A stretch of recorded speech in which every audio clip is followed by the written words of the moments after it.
सूखे ठंगर में हमारी लौकी उग जाती है। नहीं आज बताऊंगा किसको? अम्मा को। एक स्टोर करके पहले ही स्टोर करके इसे खत्म कर दिया जाए तो जंगलों में आग की मात्रा लगभग 50% से कम हो जाएगी जलने की, क्योंकि लीसा उद्योग के लिए बहुत महत्वपूर्ण ये चीज़ है। जैसा कि आप हेलो दोस्तों, आप सभी का स्वागत है फिर से हमारे ब्रांड न्यू ब्लॉग में। धीरू भाई आ चुका है फिर से आपके पास एक ब्रांड न्यू ब्लॉग लेकर। जैसा कि आप देख सकते हैं धीरू भाई को और हम देख सकते हैं आपको। और अभी शाम का समय हो रहा है, जैसे कि मौसम देख सकते हैं आप कैसा होगा। काले मेघा लगभग 12 दिन होने वाले हैं और ऐसा ही मौसम हो रहा है। डेली बारिश हो रही है, या सुबह हो रही है, शाम हो रही है, दिन में हो रही है, पर बारिश का मौसम ऐसा है कि भयंकर वाला है। और इस भयंकर मौसम में हम अब क्या करें, कुछ काम मिला है वही कर लेते हैं। ये देखिए ये इतनी लंबी लौकी हमारी, इतनी लंबी लौकी आप देख सकते हैं। ये तो आपको पता ही होगा किस काम आती है ऐसी लौकी। जब सूखे ठंगर में हमारी लौकी उग जाती है वो किस काम आती है वो आपको भी पता होगा। अगर नहीं पता तो हम बता देते हैं। वो आती है बी की काम। ऐसा होता नहीं कि जो सबसे अच्छी, बहुत सुंदर, सुशील और सबसे अच्छी टाइप की लौकी होती है उसको हम रखते हैं बी के लिए। और इसका जो बी होगा वो अगले बार जब हम लौकी के लगुल उगाएंगे तब काम आएंगे। और अभी से इसकी सिक्योरिटी करना शुरू कर दिया है। और देख सकते हैं आप हमारे सूखे हुए ठंगर में लौकी उग चुकी है। तो आप सभी को बधाइयाँ बधाइयाँ बधाइयाँ। क्या हुआ क्या हुआ? कद्दू आ गया। देखो कद्दू आ गया। कद्दू के साथ कद्दू का लगुल भी आ गया और कद्दू भी आ गया। ये देखो हाँ, ये खाने के लिए कद्दू हो गया है। और क्योंकि अब वो समाज हुआ कि लौकी के और कद्दू के लगुल सूख के समाप्त होने वाले हैं, खत्म होने वाले हैं। तो उन्हीं को अब घास के रूप में, हरी घास के रूप में भैंस के लिए उपयोग में लाया रहा है। जैसे कि आप देखते हैं लगुल सब उपुड़ के लगुल अब भैंस के काम आ रहे हैं। भैंस आराम से लपेटेगा, इसको लपेटेगा, है ना? तो कुछ कहना चाहेंगे? क्या करेगा भैंस? इनको खाएगा और क्या करेगा? अपनी नींद से उठ ले थोड़ा पहले। क्या आप नींद से उठ चुके हैं? हाँ, मैं तो 20 बरस से उठा हूँ। 20 बरस उठ गया? शायद तुझे कोई 7-6 हुए और तो 20 बरस उठ गया। 20 साल से। अच्छा था मैं। 20 साल कितना होता है? 20 साल में कितने दिन होते हैं? हाँ 1100। 1100?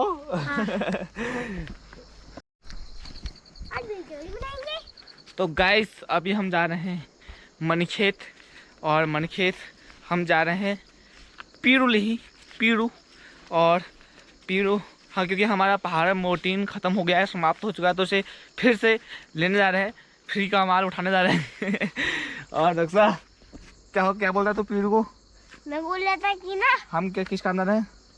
अरे मतलब कि मैं बोल रहा थी कि ना क्या वीडियो नहीं बनाएंगे? वीडियो बंद हो रही है। अरे मतलब कि वाली वीडियो जिसमें डांस करना होता है।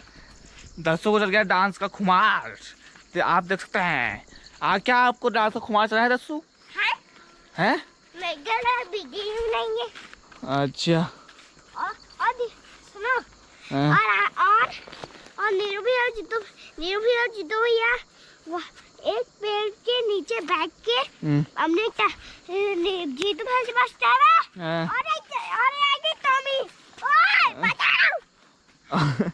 और क्या बोल रहा था आगे? अरे कलुआ बता, आप क्या बोला था तू? मैं बोल रहा था कि नहीं ना जीतू भैया नीरू भैया ना एक पेड़ के नीचे वो देखिए वहाँ। हाँ बता। वहाँ जीतू भैया नीरू भैया वहाँ पर पबजी खेलता। जीतू भैया अपने कैमरे खेलते हैं और नीरू भैया अपने छोटे वाले मोबाइल में। और मैं आराम से पहुंची गई तो पूरी 6 बजे तक। अच्छा तो और एक दिन मैं जो देख भी रहा था। अच्छा मैं सोच रही हूँ अम्मा ने बताएंगे, मैंने एकदम बताया नहीं है, आज बताऊंगा किसको? अम्मा को जिस ये है पोल खोलू दक्षु, ये सबकी पोल खोल देता है। जैसे ये आपको पता है इसने ये पोल खोल दिया है, आप इस पर इग्नोर करें इन बातों पे, है ना, कि सबको बताएगा तो ऐसी बात है, सबको बता देगा। देख लो पोल खोल तक्ष महाराज।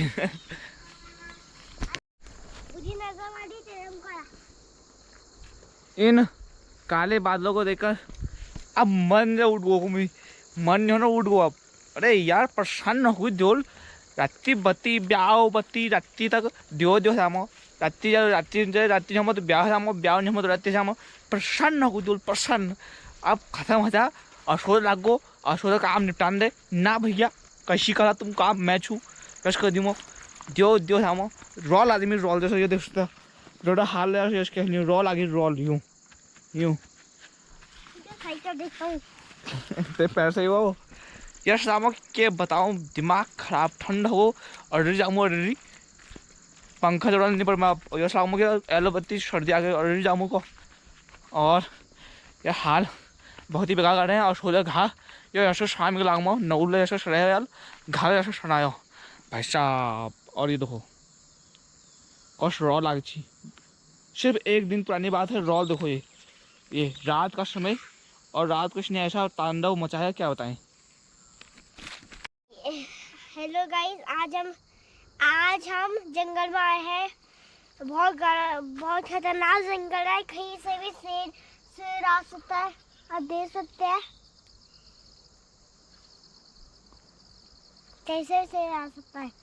हम पूरी 2 है, अब हम 3 होने वाले हैं क्योंकि पीछे से देखो कौन आ रहा है। और पीछे से तमिल देखता हूँ वो कितना डरपोक है। तो गाइस आप देख सकते हैं इतने लंबे लंबे चीड़ के पेड़,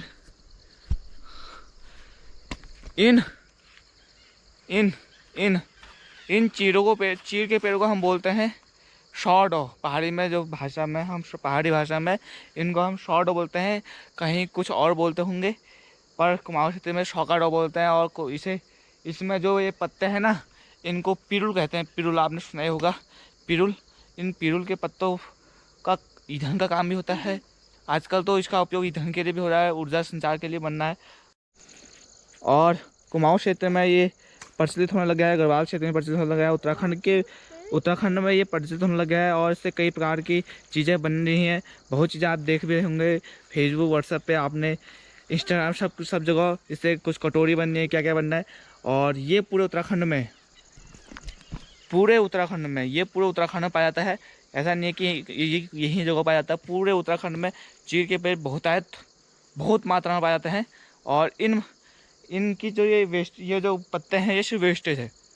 और यही एक मेन कारण होता है पहाड़ों में आग लगने का। जब ये आग लगने का समय आता है तो ये आग को बहुत तेज़ी से फैलाती हैं पहाड़ों में, जंगलों में। अगर जंगलों में ये बहुत कम मात्रा में हो पिरुल, इसे इकट्ठा करके पहले ही स्टोर करके इसे ख़त्म कर दिया जाए तो जंगलों में आग की मात्रा लगभग 50% से कम हो जाएगी जलने की। क्योंकि सबसे मेन प्रॉब्लम यही है कि जो इसके सूखे पत्ते हैं ना, ये वाले चीड़ के पत्ते, ये बहुत ही तेज़ आग पकड़ते हैं और पत्तों के मुकाबले बहुत तेज़ आग पकड़ते हैं। इसके मतलब ये ऐसे हैं कि यहाँ पर आग लगी तो ये कहाँ तक ले जाएगी पता नहीं है आग को। इसीलिए इसका एक में महत्व भी है बहुत। इससे बहुत चीज़ें बन सकती हैं, विकसित होनी है, आप भी देख होंगे। और पर एक ये कारण भी है जंगलों में वनाग्नि के लिए बहुत बड़ा कारण है ये कि ये जो इसके सूखे पत्ते होते हैं चीड़ के बहुत तेज़ी से आग फैलाते हैं। और उसी कारण से पहाड़ों में आप हर बार देखते होंगे कि जंगल में इतनी देर आग लग गई, यहाँ फैल गई वहाँ फैल गई। मेन कारण आप देखते होंगे कि पहाड़ों में जहाँ पर चीड़ के पेड़ ज़्यादा होंगे वहाँ से बहुत तेज़ आग फैलती है। और ये आप पहाड़ों के जंगलों में आप देख सकते हैं कितने फैले हुए हैं। हर पहाड़ में आपको चीड़ के पेड़ दिखेंगे। लीसा उद्योग के लिए बहुत महत्वपूर्ण ये चीज़ है। जैसा कि आप देख सकते हैं इसका लीसा निकाला जाता है। लीसा उद्योग इससे ही चलता है क्योंकि इससे लीसा निकलता है और लीसा के लिए इस टाइप से ये कटिंग की जाती है और यहाँ पर फिर एक शंकुनुमा कुप्पी डाली, बर्तन में कुप्पी बनाई जाती है और फिर डाली रखे यहाँ पर अटकाई जाती है। तो ये जितना पूरा इकट्ठा लीसा होता है, सब लीसा यहाँ पर एकत्रित होता है। जैसे आप देख सकते हैं ये सब ऐसे ही। अब तो इसमें लीसा ख़त्म ही हो गया है क्योंकि अब पेड़ हर जगह सूखने लगे हैं ये, क्योंकि बहुत पहले जब हम बचपन में देखा करते तब इसमें लीसा निकाला करते थे। और ये पूरे हर जगह लीसा उद्योग के लिए एक महत्वपूर्ण चीज़ है हमारे पहाड़ों में, उत्तराखंड में। और एक मेन चीज़ इसकी ये होती है कि इस पेड़ों की अगर इसकी एक टहनी काट दी जाए तो ये टहनी दोबारा उगती नहीं है, ये ऊपर मतलब बढ़ती जाएगी हवा में, उसके बाद ऊपर पर जो टहनी आपने काट दी है वो कभी उगेगी नहीं वापस। ऐसी ये चीज़ है, चीज़ का पेड़ ऐसा, पता नहीं इसमें ऐसी क्या खासियत है, क्या चीज़ है ऐसी कि जहाँ पर आपने टहनी काट दी तो उस टहनी से दोबारा टहनी उगेगी नहीं। जैसे और पेड़ों में होता है कि वहाँ से पत्ते निकलते हैं, हरे पौधे निकलते हैं, हरे टहनी निकलती हैं, फिर वो बढ़ती हैं, पर इसमें ऐसा नहीं है। इसमें टहनी काट दी तो आपने वो टहनी कटी रहेगी, जितनी साइज में आपने काटी उतनी साइज में कटी रहेगी, वो बढ़ेगी नहीं कभी। और ऊपर को जाएगा, मतलब हाइट बढ़ेगी, हाइट से बढ़ते बढ़ते टहनियाँ बढ़ेंगी, पर जो कटी हुई टहनी है वो नहीं बढ़ेंगी। ऐसी एक खासियत है इस पेड़ की।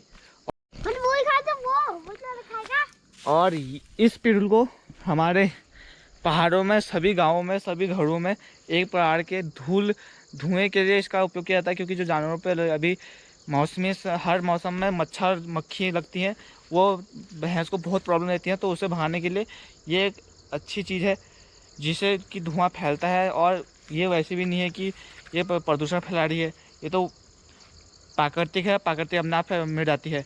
और ये धुआं पूरे क्षेत्र में फैलता है, मतलब ये क्षेत्र में कहाँ फैलता है मतलब।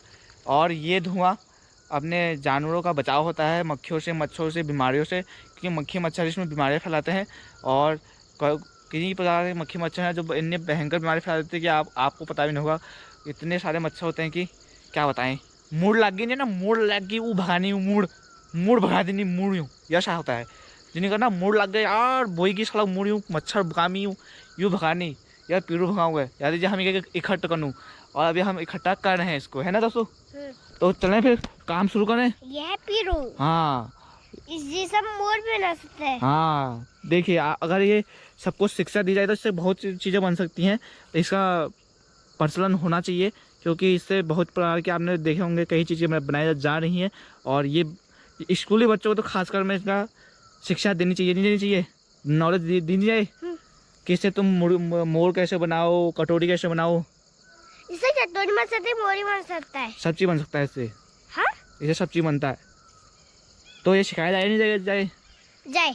एक स्टूडेंट के नाते आप क्या बोलना चाहेंगे इस प्रोग्राम में कि तुम्हें ऐसी चीज़ें सीखनी चाहिए नहीं चाहिए, है ना। मतलब पहाड़ों की चीज़ें आपको सीखनी चाहिए नहीं चाहिए। हाँ हाँ हाँ। देखिए, मतलब बच्चों को अगर शिक्षा के माध्यम में बच्चों को एक प्रकार का एक डिजाइनिंग, जो पहाड़ों के इन पत्तों से डिजाइनिंग बनती है, और जैसे आपने देखने सूप और डाल हाल, ये डिज़ाइन आप बनाना सिखाएं तो बहुत अच्छी बात है। और इससे सबको ज्ञान प्राप्त होगा। और वरना आने वाले भविष्य के बच्चों को कैसा चला कि कटोरी क्या थी, दाल क्या था, सूप क्या था, है ना। तो इसलिए सबका ज्ञान होना चाहिए पहाड़ी बच्चों को, है ना। और पहाड़ी क्या पूरे देश के बच्चों को इसका ज्ञान फैले। तो आगे काम करे ठाकुर बता, है ना।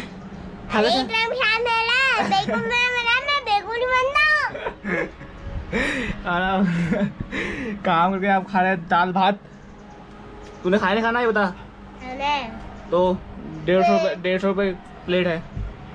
150 रुपये प्लेट। हाँ। अच्छा 150 रुपये प्लेट सब बोल देना। ये ये लो 200 रुपये। 200 रुपये, ये से 200 रुपये हैं। कितना चाहिए बताओ।